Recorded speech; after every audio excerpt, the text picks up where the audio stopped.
Hello, this is Nicole Whitlock with Ecom Sellers Podcast. And the Ecom Sellers Podcast, we share with you e-commerce news, tips, and more. I'm your co-host, Nicole Whitlock.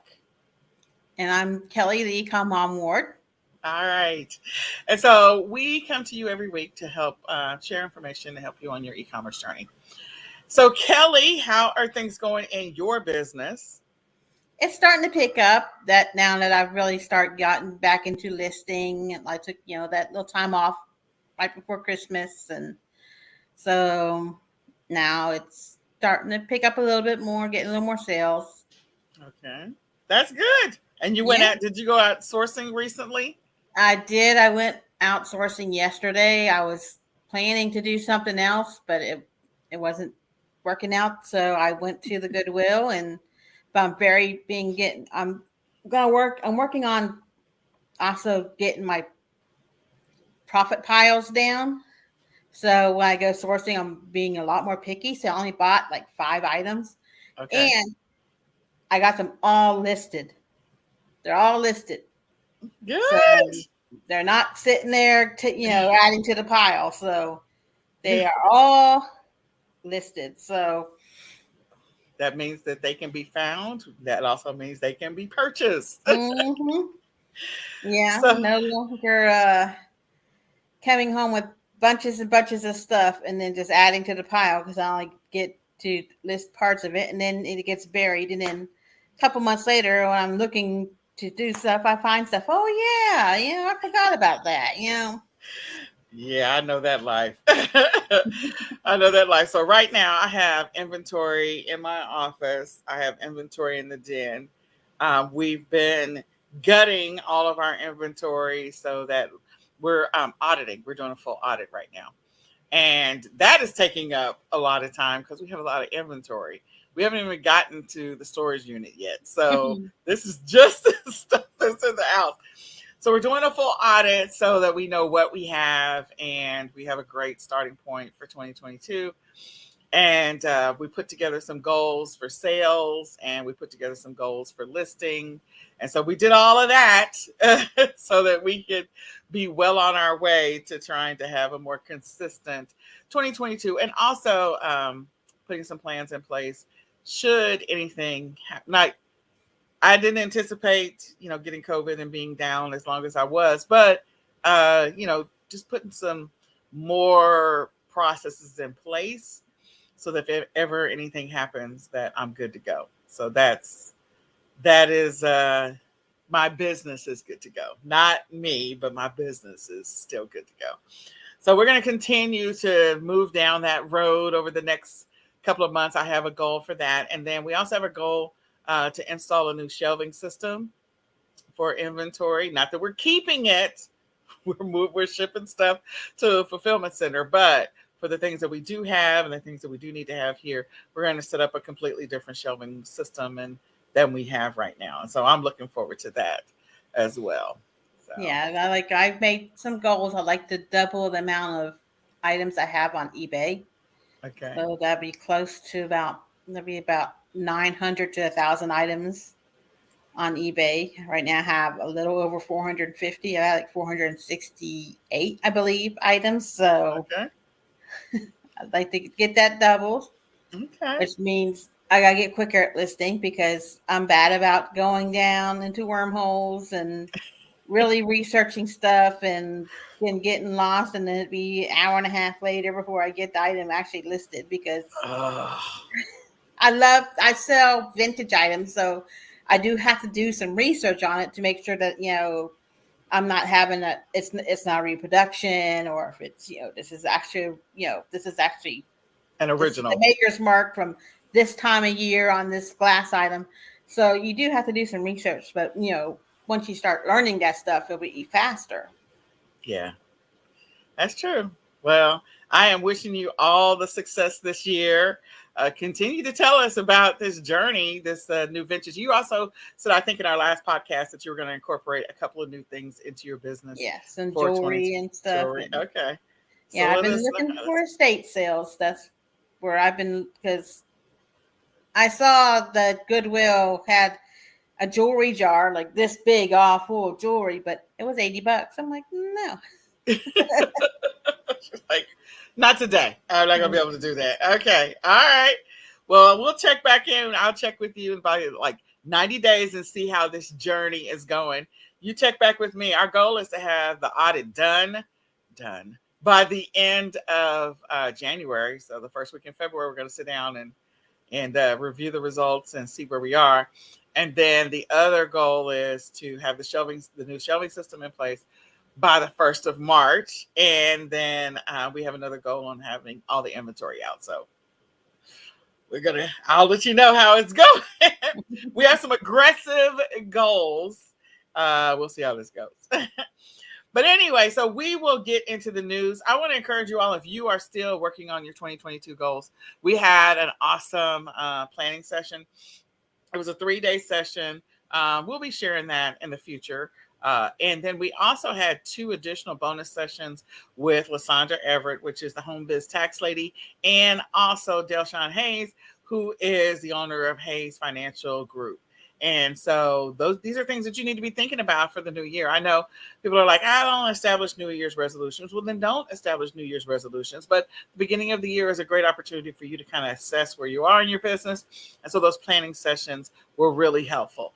And in those planning sessions, now we talked about using the eCom planner. So if you haven't gotten the eCom planner, definitely grab it. It can help you in your business, long-term, bigger picture. It'll give you some ideas on what to source. Each month we have a list of ideas. You can choose whatever you want to or not choose any of them at all. But these are things that sell anyway in that month. So we give you that. We also give you some additional information to try and help you with, getting past that sourcing challenge that people have. And then you have access to so many other tools that are inside of that planner and things that are going to help you to be consistent. So if you've been challenged with being consistent in your business, then definitely grab the eCom planner. And if you join eCom Sellers Academy, you'll have the opportunity to use your planner to join our accountability calls. So we're going to have accountability calls on a daily basis where we're just checking in. It's just 15-minute check-in, see what your plan is for the day, making sure that you put out to plan for the day, plan for the week, and plan for the month. And so they're not intended to be stressful. They're intended to help you along your journey. And I am excited to see where people are going to be in 90 days. Like as we do this for a full 90 days, like I'm going to step back and say, okay, how was it when you first started on this journey? And how are you now? Like what is happening in your business now? Are you being more productive? Are you being more consistent? Are you getting more sales?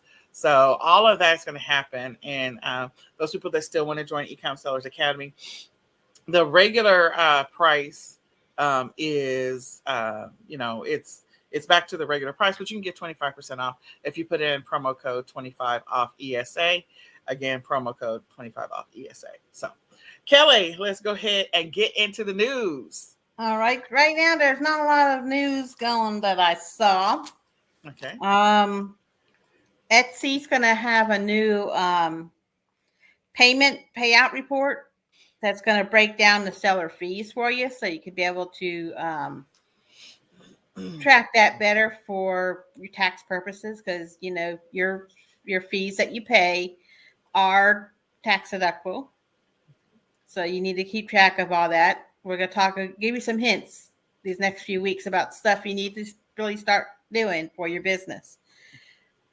If you don't know, the United States Postal Service, they have the self-service kiosks in a lot of the entrances where you could just be able to weigh stuff, and so you can print off your own labels. Well, don't print off your own labels there. I'm sorry. You don't want to pay retail. Pay your labels at home from eBay or Etsy, Amazon, or whatever to get the commercial rates.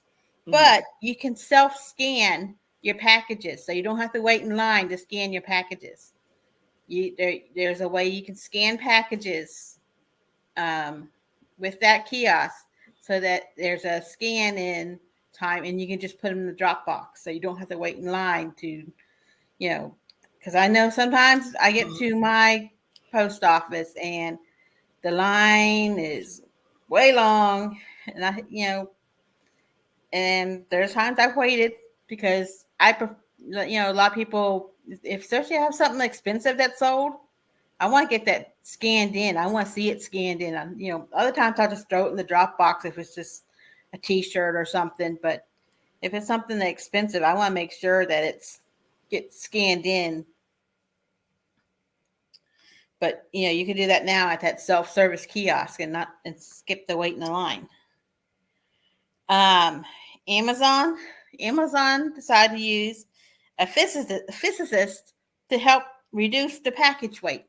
Okay. I'm like, okay, so that means we're not going to get something that's, I don't know, the size of this remote control in a box this big, right?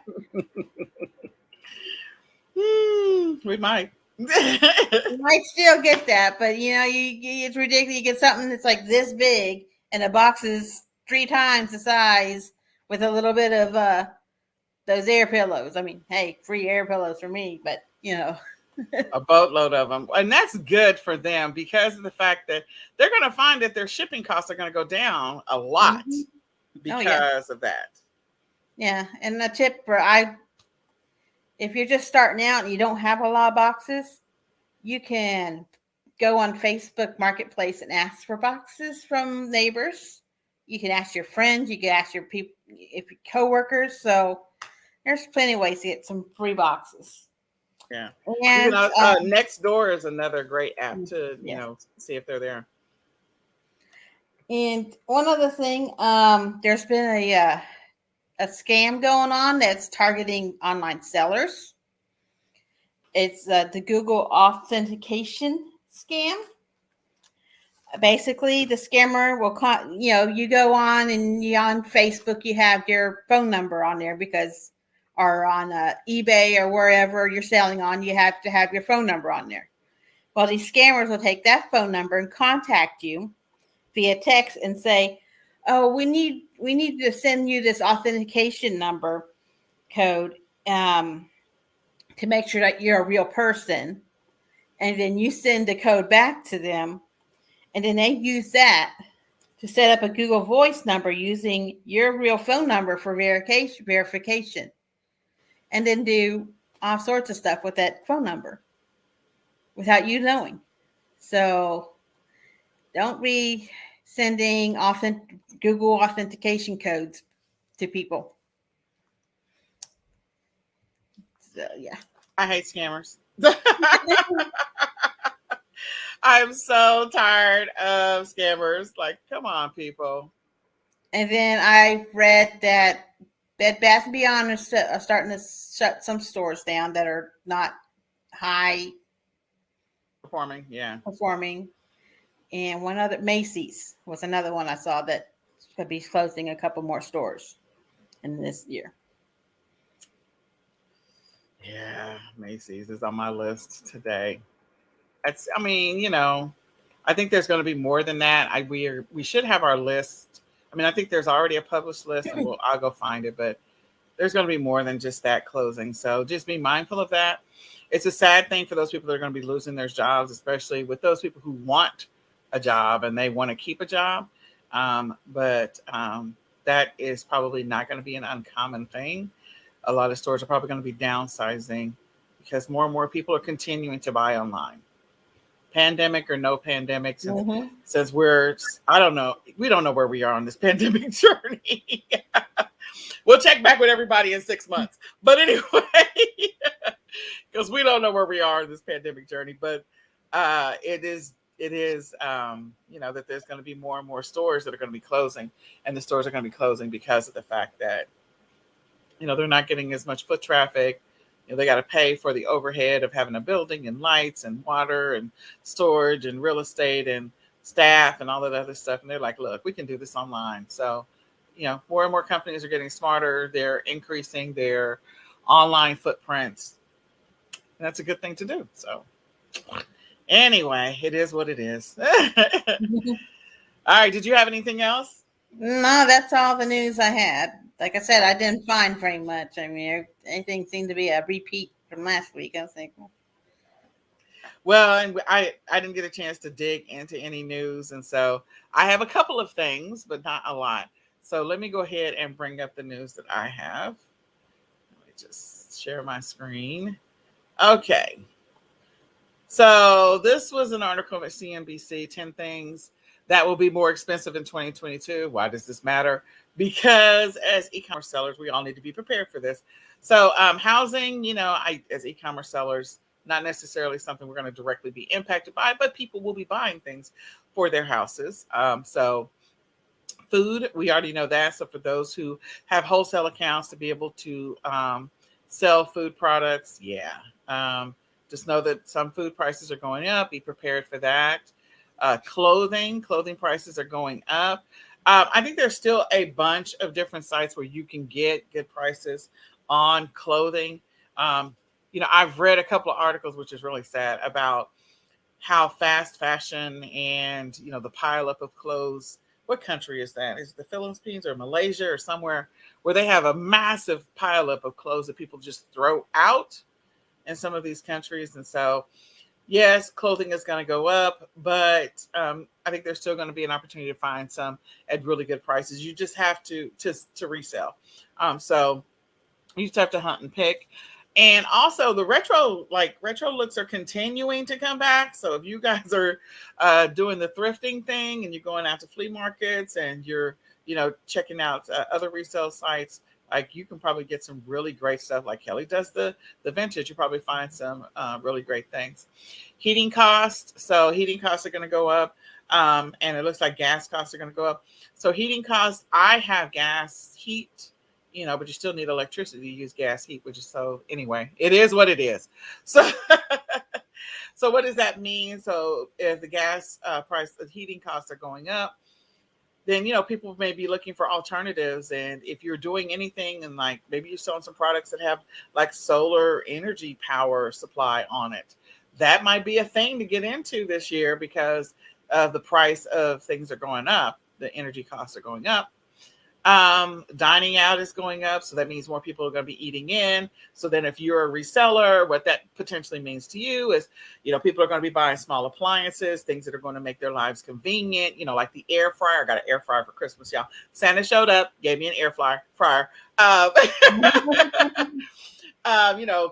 Instapots, crock pots, uh, things. I think the Sophie oven now is like one of those things that you just set it and forget it. So recipe books, yeah, storage bins for food and stuff like that. So these are all opportunities for you. When you see this kind of stuff in the news, like you should be thinking about how does that impact me potentially as a seller, or where are the opportunities for me potentially as a seller? You should be thinking like that. Cars, I mean, accessories is the first thing that comes to mind. But, you have the service cars. So that potentially means that because car prices are going up, people may be keeping their existing cars longer. So are there things that you are selling to help those people that are keeping their cars longer? Maybe. I don't know. Look into that and see if there's an opportunity there. And also things to maintain the car. So look into that. Maybe there's something there for you. Computers and electronics are going to go up. Again, people may keep those longer. So if you've got electronic parts, like you can sell those on eBay. So if you got those old laptops that are not working, like wipe off all your old information and list those bad boys and make some money off of your old electronics. It's really sad. I feel like we probably have about 6 laptops in this house. Of the 6, there is 3 that are working, maybe 4. Nope, 4 that are working. So we probably have 8 laptops now that I said that out loud, which is really bad. So we need to list some laptops on eBay. Clearly, we need to list some laptops. But electronics, so, old phones, other things, pads, Surface, whatever you've got, you can list those things. And because if the price of things are going up, it gives you an opportunity to make some money. So you got some old video game consoles. Come on, y'all. Think about it. Furniture. So the cost of furniture is going up, and medical care. So furniture, I think of the first thing that comes to mind is the bigger pieces of furniture, and not that is not important. Some people are selling the bigger pieces as e-commerce sellers, but others are probably selling accessories and things like that. So one of the things that immediately comes to mind for me is those people that refurbish or restore furniture. And that's another opportunity. So if you're selling all of those little, what do they call them? decoupage and the glue and all the brushes and everything, sanders and things that they do to restore furniture, that may be your jam. You may actually see some of your sales go up because people are starting to get into the art of that. Also, some of the books that are associated with it because of the fact that people might be getting into that jam. You think of anything else there, Kelly? Using like Facebook Marketplace, Mercari Local to sell furniture. Use local pickup, eBay local pickup to Definitely. sell furniture. And some people will pay for, they really want the chair, they will pay a couple $100 to have it shipped. So there you go. And then medical care. So I'd have to think about this one because I know that with the pandemic, there was a lot of like listings that a lot of the platforms wouldn't let you sell stuff. But again, there are things that people are trying to do to help improve their healthcare. So, different books. The first thing that comes to mind, there's a lot of healthcare related books out there. If you decide you're going to get into the supplementation game, that is something. I mean, I know as resellers, like we find stuff that we can resell on another platform for a higher price. So supplements is another thing that I think of. Those are the immediate ones. There may be others that, pop into my head later on, but make sure that when you see things like this, articles like this, think beyond what you're doing. Don't just ignore it because it actually may help you as a seller or give you ideas. It may inspire you to do something new and different. It may inspire other products that you could be selling, or it may inspire you to change up your game on what you're doing right now. So putting that out to the universe. So this article is from TechCrunch. It's talking about 4 trends that will define e-commerce in 2022. I didn't go through the entire article, so I'd encourage you to take a look at it. But a couple of things that I know I'm starting to see more and more trends. We already know about the NFT thing, which is definitely a trend. And zero party data becoming critical, so personalization. The other thing is I know that I'm seeing a lot of the social selling kind of thing is definitely picking up. And definitely personalization is a big deal. People want to improve the customer experience. So if you want to check out this article, you can go to TechCrunch. The next one is, see, I bring these up and then something covers it up. So Walmart expands its direct-to-fridge in-home delivery service to 30 million homes. Of course they do. So it allows employees wearing cameras to enter a customer's home to deliver groceries and other purchases or to pick up returns, and even when the customer is not there. no. That's gonna be a no for this girl over here. Hard pass. But again, they're expanding it. So I just want to let y'all know it's out there in the universe. If you're a person that's working a full-time job, if you're away, you need to have stuff delivered, Walmart will come into your house and deliver it. And if you want to let them do that. Some people will take advantage of that. I don't know. I'm not that person though. As we said before, Macys is closing several stores. There's other stores that are closing. So they have a list. This is on USA Today. You can go check that out. See the list of the stores that are closing. Maybe there's one near you. And, sometimes like with Sears, when they were closing several stores, they actually had some really deep discounts in the stores. So go check out the list. Texas, Baytown, San Jacinto Mall. Not anywhere near me. Closer to Kelly. Yeah, that's about a little over an hour away. Oh my God. And then Bloomingdale's outlet is closing. So that's another one. Kevin, can you come? Yes, Nicholas. All right. So after focus we can watch TV. We'll see, Nicholas. So that's in USA Today. You can go check that out. Sorry, Nicholas is just gonna do Nicholas.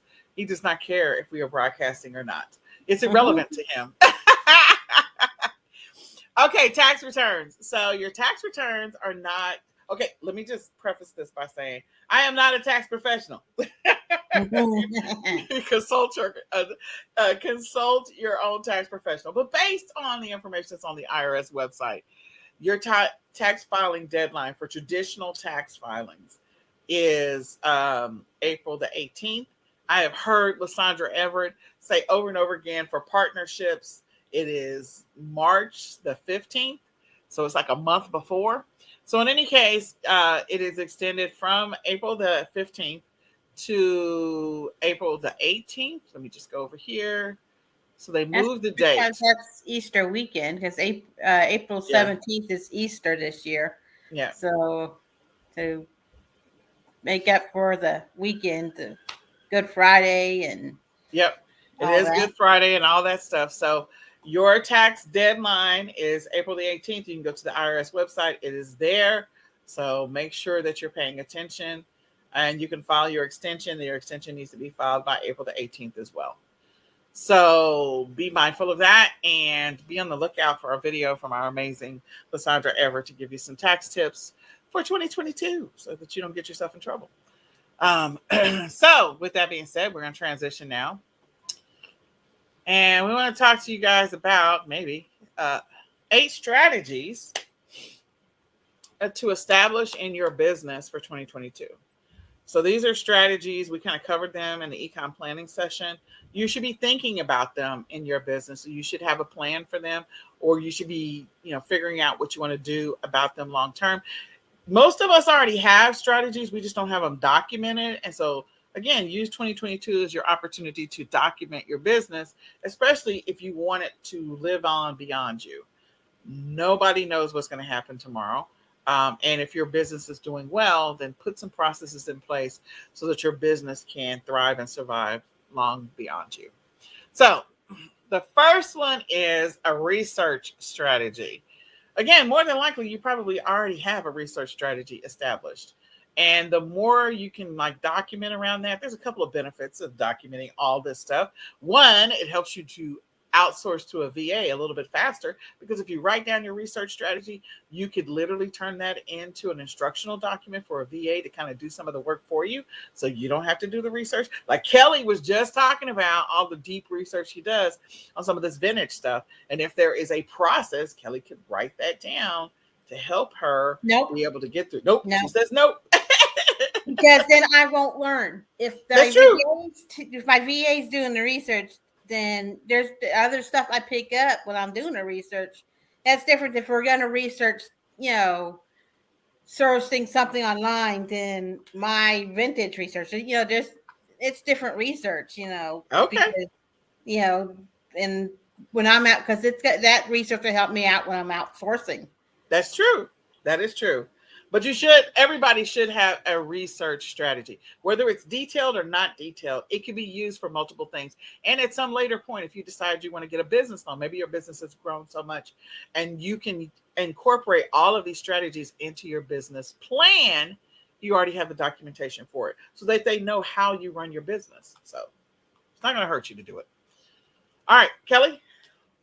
Having a sourcing strategy. So maybe you choose certain days to source. That's what I kind of do. Or maybe you decide I have too much stuff right now. I need to put my sourcing on hold unless I find amazing deals. Then, I find an amazing estate sale. I might have to take my sourcing off hold because I know I can make some good money out with that stuff from the estate sale I see. Also, I subscribe to. I have local thrift store. That's a mom. I say it's not mom and pop, but it's the Assistance League thrift store, and they put out a weekly newsletter. I subscribe to it that way, and it tells me the email. It's in my email box Tuesday morning because they're closed on Mondays. Tuesday mornings, I look it up on Tuesday mornings, and it tells me what's on sale that week. Is it women's clothes on sale that week? Is it kids' clothes? Is it books on sale? They're having a certain color tag, 75% off? Then I can decide, do I want to go to that store this week or not? Yeah. Or do I want to go somewhere else? I follow all my local thrift stores that have a Facebook page on Facebook, because a lot of times they put their sales on there. And knowing where your local like dollar stores are and everything. And also what I do is to help with taxes, I put all my errands in with my sourcing so I can take that mileage and use it tax deductible because I was outsourcing. Yeah, maybe I had to go to the pharmacy to pick up my prescription, but I was still outsourcing. So, That's true. using that kind of thinking. Well, the other thing with sourcing strategy is you can also, like, everybody's sourcing strategy is going to be different depending on your method of e-commerce, whether you're doing private label, white label, whether you're doing print on demand, you're doing drop shipping, you're doing retail arbitrage, online arbitrage, whatever you're doing, thrifting, um, whatever that is, you have a sourcing strategy and a method to your sourcing approach. So you should document that so that you have it at least as a reference guide. And again, at some later point, if you need to put together a business plan, so you can get more money in your business or get an influx in cash, or maybe you're going to apply for grants this year, or again, outsourcing to some of this to a VA, or not outsourcing it, just so you have the documentation so somebody else can do it should you ever fall ill or whatever. A listing strategy. So what is your listing strategy for your business? Some people use different tools to do mass listing, and maybe that's your strategy, is to do bulk listing, putting stuff into a spreadsheet and bulk listing it. So you're using a tool. Maybe you're manually listing. Maybe you have certain days of the week that you're doing listing.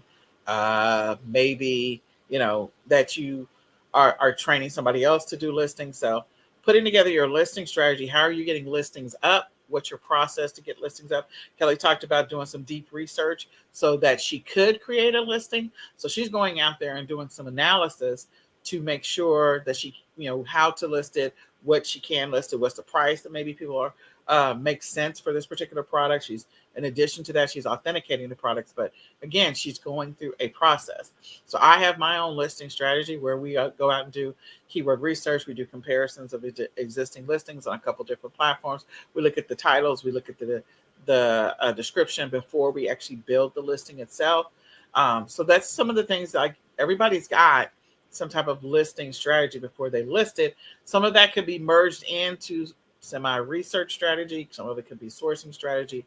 But again, getting the listing up, what's your strategy? Is there anything you want to add to that, Kelly? And do you use a cross-posting Tool? Yeah. tool? To so that I'm going to cross-post this item to these sites, but not this site, or so because that on those sites they will have a better chance of selling, or maybe you can't list it on Etsy because it's not vintage or a craft supply or something like that, or handmade. Yeah, absolutely. Okay. Shipping strategies. Yes. I love to talk about shipping. It all depends on when you want to do your shipping. Do you do your shipping in the mornings? Do you do it the night before? I personally, because I work a full-time job, I work 3 days a week as a nurse. So on the night before I have to work, like tonight, I'm going to do shipping. I do my shipping the night before. And if you need to make sure that your shipping, and when you list your items, is set up to where it can accommodate your schedule. So if it's something that's going to be harder for me to ship, it's something that's a glass and I have to take a long time to package it up, I might put a little bit longer day, 1 to 2 days to ship out instead of just 1 day shipping. Because I might have to say, oh, I might wake up in the morning and be like, oh, that's sold overnight and I need to ship it today, but I don't have time. I have to get ready for work. So I need to add that extra day for that shipping. But if it's like a t-shirt, I can just throw in a poly bag and throw the label on it, take me 5 minutes. I can do 1 day shipping on it. So you need to make sure you think about those things that are harder to ship before you do your listing. And also, because I can't get to the post office, I have help. My husband does help. He doesn't like to do the shopping. He doesn't want to do the listing, but he will take stuff to the post office for me. I just have a little place in the area and right by the door. I put everything I need to have him take to the post office or UPS. I'll make sure I mark it separately. This one needs to go UPS. This one needs to go to post office so that he can, he will, drop those off for me. And if you're like, I don't have a UPS or FedEx around me, find out what other places take those packages. Walgreens, Office Depot, I think CVS and Michael's, and I think even there's like an auto place that takes UPS or FedEx packages. So offer those other kinds of those different services, because the post office this year have changing a lot of prices, and a lot of the longer things they're going to have a extra fee on for extra length of stuff. So you might have to change over from post office to FedEx or to UPS because of those extra charges, unless you're going to pass that on to your customers, and they might not like that. So, Oh yeah. So I have two funny stories real quick. So, well, one's a story, one's not, one's a comment. So the comment about the oversized, my goal last year was to, at the end of the year, we were late to the game, was to get all of my wrapping paper listed so that I wouldn't have to pay the oversized shipping fees that are gonna happen. Otherwise, I got to pass it on to my customer. So I was like, list everything, like all of it. I don't care. List it all in bundles. 20, 30, I don't care. However many rolls, just put as many up as possible so we can get them out of here. Because I don't want to have to deal with the oversized. But in any case, I'm going to have to deal with it in 2022. And it's going to be okay. So that was one thing that we were trying to like mass push out a bunch of wrapping paper. But the other thing, oversized wrapping paper. So the other thing was my brother tried to drop off a package at CVS. We were trying to get a shipment out to a customer, and it was a toy that sort of made noise. It was of course during the holidays, and it made noise. And so he was trying to get it dropped off, or at least checked in. And so he went to the CVS, and the CVS guy was late. It was like 11:30 or something. And so he walked in there, and he's like, "I'm here to drop off a package." And he was like, "Oh, you can't drop that off here." He said, it was making noise. He was like, "No, we're not gonna be able to drop that off here. You gotta take that to the post office. We're not taking that tonight." It's like, it can be anything. It can be a bomb. It can be whatever. And then my brother was like, "But it's not a bomb. It's a toy for somebody." That's all right. You can't drop it off here. So I thought that was so funny. But anyway, regarding your shipping strategy, whether you ship things yourself or you are outsourced to a fulfillment center, third party logistics, whatever it happens to be, a prep center. Every seller that is a seller, there's three things that you do. Every seller sources, every seller lists, whether they put it as a post, it is a listing somewhere out in the universe so somebody can find it, whether it's on your own website, whether it's on some other site that you're listing, a marketplace, or whatever. You list, your listing has to exist somewhere in the universe, and you ship. Now, it may not be you shipping. It may be a third-party logistics. It could be whatever, a prep center, fulfillment center, whatever your process is. So whatever your shipping process is, you should have a shipping strategy that's documented for that. And we should also incorporate into that, like, what is your strategy for supplies? So one of the things we suggested at the end of last year was everyone should have their standalone own FedEx, UPS, and USPS accounts, just in case. You never know. And sometimes you can get discounts with volume, but we also suggested, like, you set up accounts with outside of just using your back office, like you could do some cost compares on like Pirate Ship. So these kind of things are things that you're doing that you're not really writing down and nobody knows what they are. You should document your processes. That's all I'm saying. And I have one. Go ahead.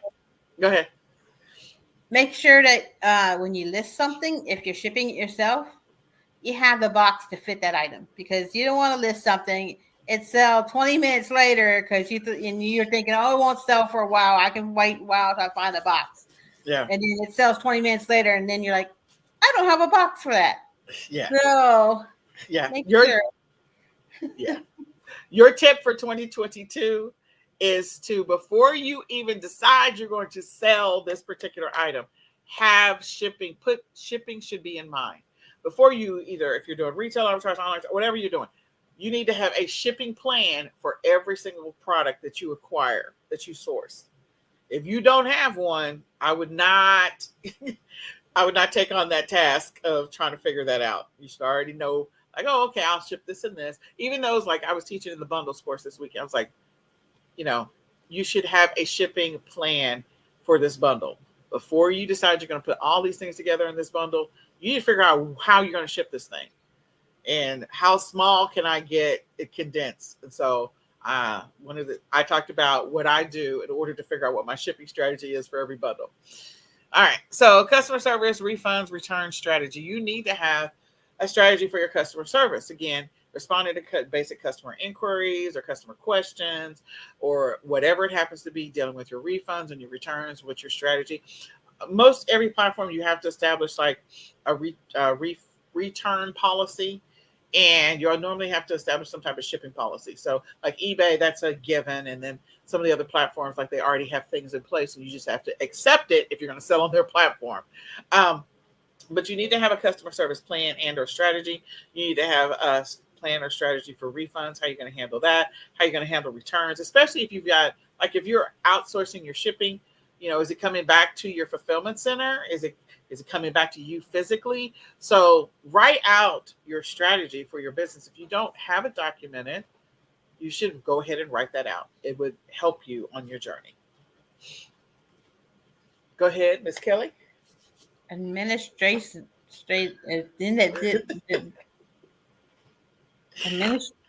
plan. Yes.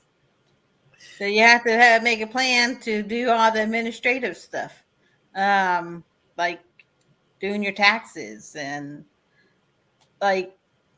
I know I have until the 20th of this month to do my sales taxes for last quarter for Texas. So I need to plan out a time, set out a time to do that. I should probably do tonight because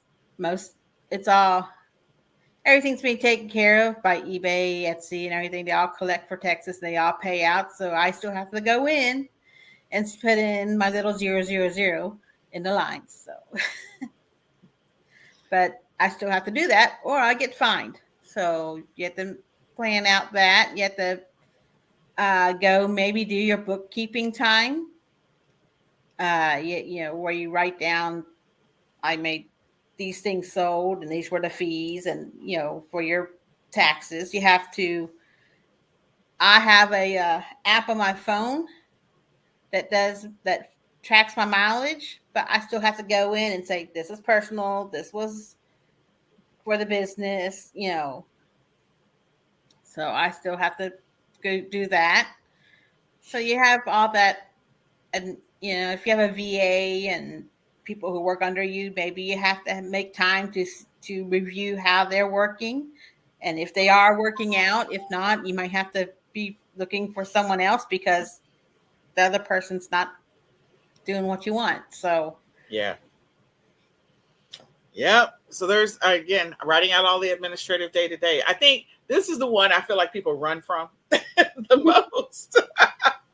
They don't want to reconcile. So they don't want to reconcile to see if they're even profitable. Like they may be running their business and they've never really reconciled and they're running from it. So again, you just need to, and I feel like administrative is spelled wrong. So if it's spelled wrong, I'm sorry, but maybe it's not spelled wrong and it just could be a Nicole thing. Good to me.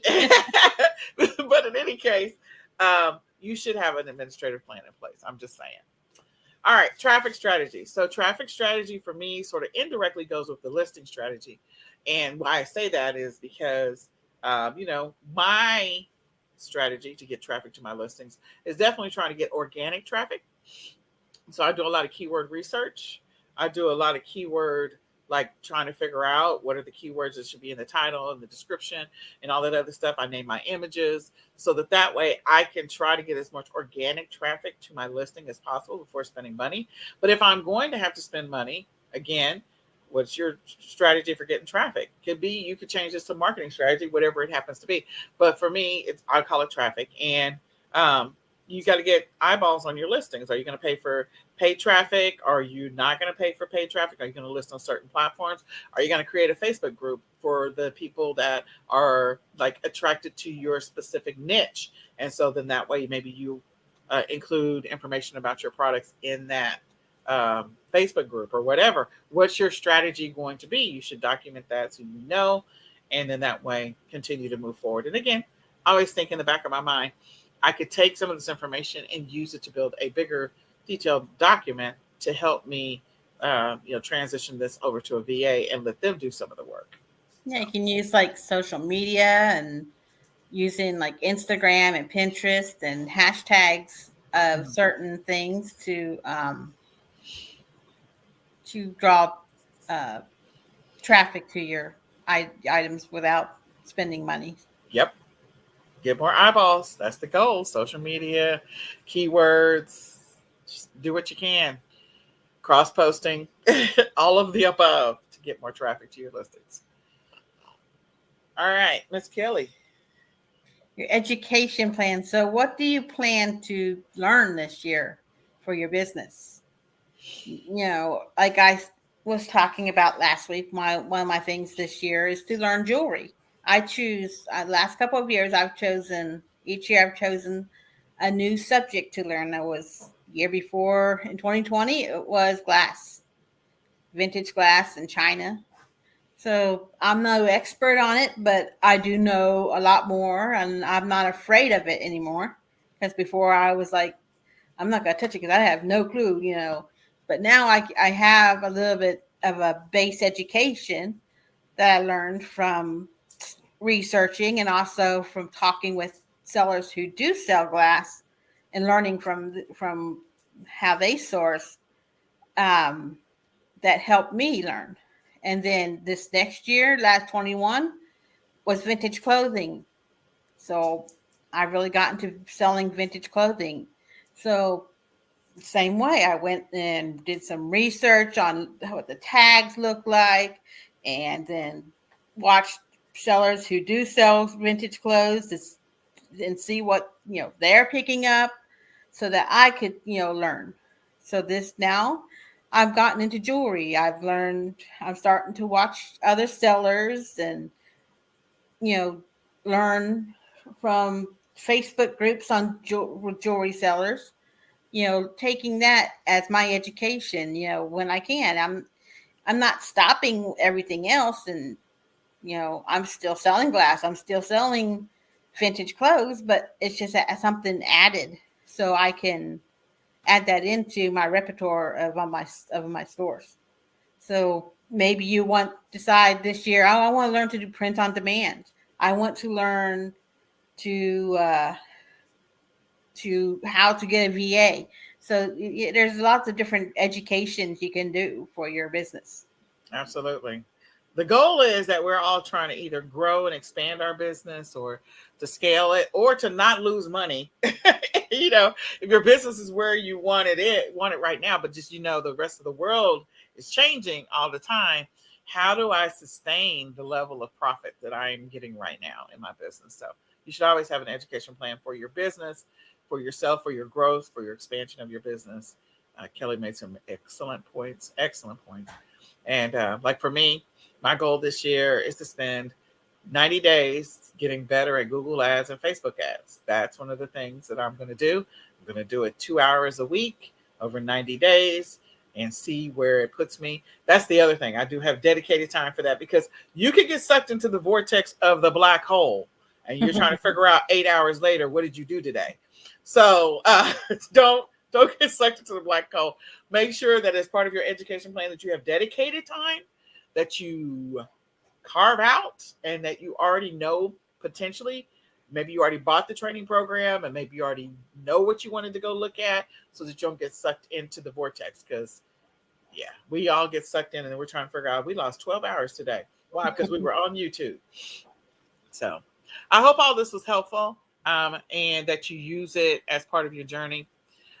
If you are still working on your 2022 plan, we want to encourage you to grab the Ultimate E-commerce Planner, the 2022 Ecom Planner. You can go to www.myecomplanner.com right now to grab your e-commerce planner. You can actually put all of your strategies in your planner. It has a lot of great information in it. So go and grab the e-commerce planner to help you on your e-commerce journey. Join us if you are interested. If you're looking for some help with accountability, need some help with maybe actually just filling out your planner or not really sure what to put into your planner, you can join Ecom Sellers Academy, grab the lifetime membership, so then that way you never have to pay again. 25% off, enter promo code 25 off ESA.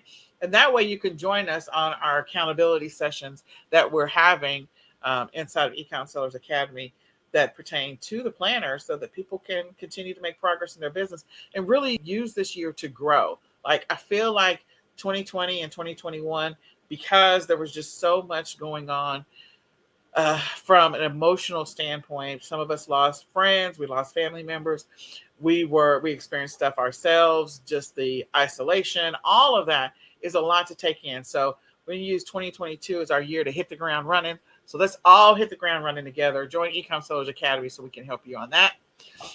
And then I wanted to let you know that we do have a workshop coming up, our print on demand workshop. It actually starts tomorrow, Tuesday. And it's a 2-part series where we're going to be going through print on demand and helping you get started if you are interested. If you're an Academy member, it's absolutely free to you. But if you're not an Academy member, you can sign up for the workshop, and you can go to bit.ly/POD in caps and then capital W workshop. So POD in caps and capital workshop, and join us on our print on demand workshop. So the last thing is I just want to encourage you all, if you haven't signed up for the Ecom Sellers, getting the Ecom Sellers planner, definitely grab the planner. I'm trying to see where I have this thing. I have it everywhere, so I'm just going to go ahead and grab it real quick. This awesome planner. So this is, let me just see if I can get it to be full screen. There we go. So it's going to help you to build the habit of consistency in your business. It's going to help you to, get going in 2022. Make those adjustments or changes in your business that you need to, and document the things that you think are going to be helpful in your business. So go grab your Ecom Planner. You can go to www.myecomplanner.com. Again, www.myecomplanner.com. Go grab it today. Join us. We're starting on the 21st with the accountability sessions. And again, they're optional to attend, but if you're really looking to make a change in your business this year, you want to grow it, you definitely want to sign up for that. And they're not all day. They're only 15 minutes. So there you go. We probably will be less than that. All right, let me get it out of this thing. There we go. Let me stop showing my screen. There we go. All right, so Kelly, is there anything else that we forgot to mention? Not that I can think of. I'm sorry if you hear the noise. My puppy's down here. I say puppy. He's an 85-pound boxer. He is not a puppy. Good boy. Yeah. So yeah, he is a big one. Oh, that's the planning session. So the planning session is over. Sorry. So go to my Ecom Planner. I forgot to. That's the wrong banner to throw up there. So this has been another episode of the Ecom Sellers podcast. We do this every Monday at 8:30 p.m. and we encourage you to come join us each Monday so that we can help you on your e-commerce journey. Thank you, Ms. Kelly, for your time today. And we are going to say